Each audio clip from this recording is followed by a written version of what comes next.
Hi viewers, welcome to our channel. మొన్న Allu cinemas ప్రారంభమైంది. అయితే దీనికి సంబంధించి ఇప్పుడు ఒక చిన్న వివాదం నడుస్తుంది. అదేంటంటే అందులో చాలా మంది డైరెక్టర్స్ ఫొటోస్ అయితే పెట్టడం జరిగింది. కొంతమంది డైరెక్టర్స్ ని మిస్ చేశారు. అయితే వాళ్ళని ఎందుకు పెట్టలేదు, వాళ్ళని పెట్టాలి కదా, ఎక్కువగా తమిళ దర్శకులకే ఇంపార్టెన్స్ ఇచ్చారు, ఇటువంటి విమర్శలు అయితే నెటిజన్స్ దగ్గర నుంచి రావడం ఈ విధంగా అయితే జరిగింది. సో అలా అల్లు అర్జున్ గారు అల్లు సినిమాస్ చిన్న వివాదంలో చిక్కుకుంది. మరి దీనికి సంబంధించి డిస్కస్ చేయడానికి ప్రజెంట్ మనతో పాటు సీనియర్ ఫిల్మ్ జర్నలిస్ట్ అప్పాజీ గారు ఉన్నారు. వారిని అడిగి తెలుసుకునే ప్రయత్నం చేద్దాం. నమస్కారం సార్. నమస్తే ఆదిత్య. సో చాలా మంది మన దగ్గర డైరెక్టర్స్ ఉన్నారు.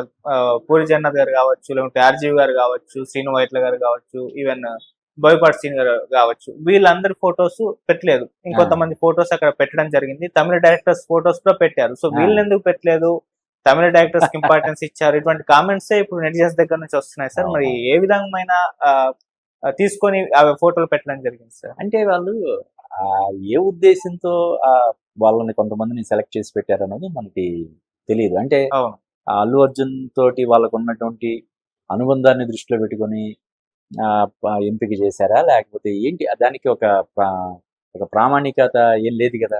ఏ ఉద్దేశంతో వాళ్ళు ఎంపిక చేశారన్నది మనకు తెలియదు. ఆయన థియేటర్ కాబట్టి ఆయనతో సినిమాలు చేసిన వాళ్ళ ఫోటోలు ఇప్పుడు నిజానికి అట్లీ అంటే మిగతా పెద్ద దర్శకులకి స్థానం కల్పించకుండా ముఖ్యంగా అట్లీ లాంటి, అంటే అతను అంతకుముందు తీసినప్పుడు ఇప్పటివరకు తీసిన సినిమాలన్నీ కూడా అతని సూపర్ డూపర్ హిట్ అయినాయి. ఇప్పుడు అల్లు అర్జున్ తో కూడా ఒక సినిమా చేస్తున్నాడు. అల్లు అర్జున్ తో సినిమా చేస్తున్నాడు కాబట్టి, లేదంటే అంతకుముందు అతను చేసినటువంటి ప్రీవియస్ సినిమాలన్నీ కూడా హిట్ అయినాయి కాబట్టి అతను ఫోటో పెట్టడం అంటే మిగతా వాళ్ళని కొంత ఇది చేసినట్టే అవుతుంది. కాబట్టి ఇది కొంచెం బాగా వివాదాస్పదం అయ్యింది. మరి సరే, అల్లు అర్జున్ టీం వాళ్ళు దీని గురించి పెద్దగా ఫోకస్ పెట్టుండకపోయినా కూడా అల్లు అరవింద్ గారు అయితే ఒకసారి ఫైనల్ గా రేపు సీఎం గారు వస్తున్నారు దాన్ని లాంచ్ చేయడానికి అన్నప్పుడు కనీసం వారం 10 రోజుల ముందు నుంచే అక్కడికి వెళ్ళి చూడడం అన్ని జరుగుతాయి కదా. మరి ఎందుకు ఆయన దీన్ని ఓవర్లుక్ చేశారు, వివాదానికి వాళ్ళు తావిచ్చారు అన్నది కొంచెం డెఫినెట్ గా ఇది అవుతుంది. అయితే చెప్పాను కదా, వాళ్ళు ఏ ఉద్దేశంతో అది ఎంపిక ఆయా దర్శకులని ఎంపిక చేశారు, అక్కడ వాళ్ళు ఇది పెట్టారు అన్నది మనకి తెలియదు. కాబట్టి దీని గురించి ఎక్కువ మనం వ్యాఖ్యానించలేము సార్. అంటే ఇటువంటి కామెంట్స్ వస్తాయని చెప్పేసి వాళ్ళు ఊహించి ఉండకపోవచ్చా సార్? అంటే మామూలుగా ఇప్పుడు సోషల్ మీడియా పెరిగిపోయింది, నెటిజన్స్ దగ్గర నుంచి ఇటువంటి రెస్పాన్స్ రావడం మనం కామన్ గా చూస్తూ ఉంటాం. మీద చిన్న మిస్టేక్ అయినా సరే అక్కడ కూడా చిరంజీవి గారిని ఎందుకు పిలవలేదన్న చర్చ కూడా రావడం జరిగింది. అటువంటి తరుణంలో ఇలా కొంతమంది డైరెక్టర్స్ ఫొటోస్ పెట్టి మిగతా వాళ్ళే పెట్టకుంటే ఇటువంటి చర్చ వస్తుంది, నెటిజన్స్ దగ్గర నుంచి విమర్శలు వస్తాయని చెప్పేసి ఊహించి ఉండకపోవచ్చు సార్. అవును, అంటే చిరంజీవి గారిని పిలవకుండా ఎందుకు ఉంటారు కదా. చిరంజీవి గారు ఎందుకు రాలేదనేది చర్చ వాళ్ళు తప్ప, చిరంజీవి గారిని ఎందుకు పిలవలేదు అనేది డెఫినెట్ గా చర్చ అవ్వదు కదా. అంటే ఇంత నిజానికి అల్లు ఫ్యామిలీలో ఒక మైలురాయి లాంటి పరిణామం ఇది. మన ఆసియాలోనే మొట్టమొదటిగా ఇది చెప్పి అంత టెక్నాలజీ తోటి అంత భారీ స్క్రీన్ తోటి వస్తున్నటువంటిది కాబట్టి డెఫినెట్ గా చిరంజీవి గారు వస్తారని అందరూ ఎక్స్పెక్ట్ చేసి ఉంటారు. ఆయన రాకపోవడం అనేది ఇప్పుడు ఎక్కువ డిస్కషన్ పాయింట్ అవుతుంది. దానికి తోడు ఇలా కొంతమంది దర్శకులకి అక్కడ చోటు ఇవ్వకుండా తమిళం నుంచి కొంతమంది దర్శకులకి ఇవ్వడం, అలా కాకుండా తను ఇప్పటివరకు తను పనిచేసినటువంటి దర్శకుల ఫోటోలతోటి దాన్ని ఇది చేసి ఉంటే, అంటే తనను ఇంట్రడ్యూస్ చేసినటువంటి కె రాఘవేంద్రరావు గారి దగ్గర నుంచి తనతో పనిచేసినటువంటి వి వినాయక్, పూరి జగన్నాథ్, ఇలాగా ఒక త్రివిక్రమ్, ఇలా అందరితోటి పాటు వాళ్ళందరితో పాటు ఒక అట్లీని వీళ్ళని పెట్టి ఉంటే, లోకేష్ కనకరాజుని కూడా పెట్టి ఉంటే ఇది డిస్కషన్స్ కి విమర్శలకి తావు ఉండేది కాదు. అవును, కానీ తనతో సినిమాలు చెయ్యని కొంతమంది దర్శకులకు కూడా అక్కడ చోటు కల్పించి కొంతమంది ప్రామినెంట్ డైరెక్టర్స్ కి చోటు ఇవ్వకపోవడం వల్ల ఇప్పుడు ఈ డిస్కషన్ అంతా జరుగుతుంది.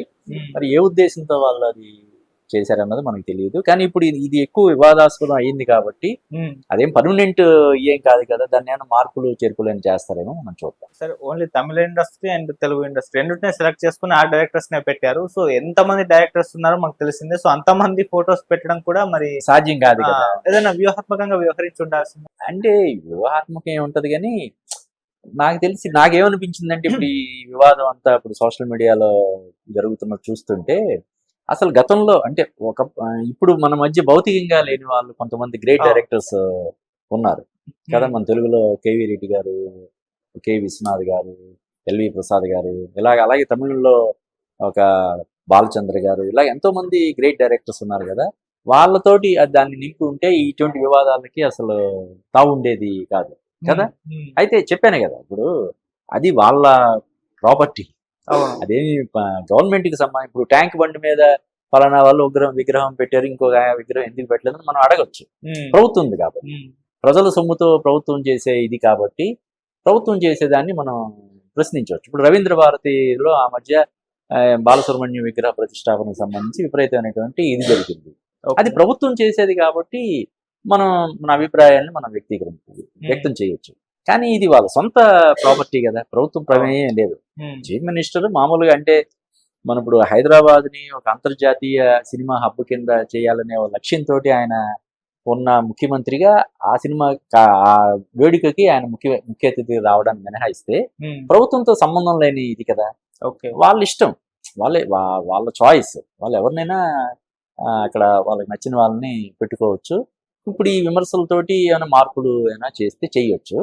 దాని గురించి ఎక్కువగా మనం చెప్పాను కదా, ప్రభుత్వ వ్యవహారం అయితే మనం దాన్ని ఎక్కువ ప్రశ్నించవచ్చు. అవును, నువ్వు కొంతమంది దర్శకుల్ని ఇది చేసేలాగా, కించపరిచేలాగా కొంతమందికి అవకాశం ఇచ్చి కొంతమందికి ఎందుకు చేయలేదని చెప్పి చేయొచ్చు. వాళ్ళ ఓన్ ప్రాపర్టీ, వాళ్ళకి నచ్చిన దర్శకులను పెట్టుకున్నారని మనం అనుకోవాలి. డెఫినెట్గా అయినప్పటికీ కూడా ఖచ్చితంగా ఇది విమర్శకు తావిచ్చేదే కదా. అందులోనూ కొంతమంది ఏరికోరి కొంతమంది తమిళ దర్శకులకు కూడా అక్కడ చోటిచ్చి మన తెలుగులో ఉన్న గొప్ప దర్శకులు కొంతమందికి, గ్రేట్ డైరెక్టర్స్ కి అక్కడ చోటు ఇవ్వకపోవడం అనేది డెఫినెట్ గా అందరూ విమర్శించే ఇదే అయినప్పటికీ చెప్తున్నా కదా, వాళ్ళ ఇష్టం కదా.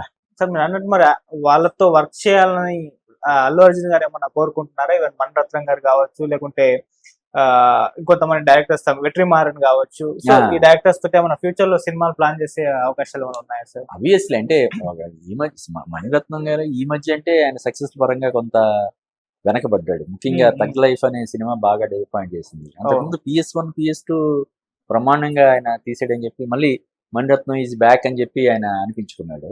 కాబట్టి మణిరత్నం తోటి జీవితంలో ఒక్క సినిమా అయినా చేయాలని కోరుకునే వాళ్ళు ప్రతి హీరో కూడా అనుకుంటాడు. అవును, జయాపజయాలతో సంబంధం లేకుండా ఆయన సినిమా కనీసం ఒక్క సినిమాలన్నా చేయాలండి. అలాగా అల్లు అర్జున్ కూడా అనుకుని ఉండొచ్చు. అలాగే వెట్రిమారన్ కూడా చాలా మంచి దర్శకుడు.